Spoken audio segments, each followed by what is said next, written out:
ఎవరిని పట్టుకున్నా వాడు శివుడే అని తెలుసుకుంటే నీ కోసం ఏది కావాలన్నా ఆయన అవుతాడు.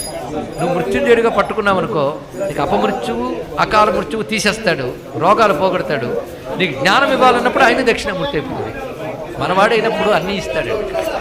ఇంత మల్టీ టాలెంటెడ్ పర్సన్ మనవాడైతే ట్రీట్మెంట్ ఇస్తాడు, సంగీతము పాడతాడు. అలాగే శివుడు మనకు అన్నీ చేయగలడు. ఇప్పుడు దక్షిణామూర్తి స్వరూపం అత్యద్భుతమైన రూపం.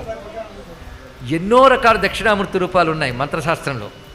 ఒకప్పుడు సనక సనందనాథులు అందరూ కలిసి కైలాసానికి వెళ్ళారు.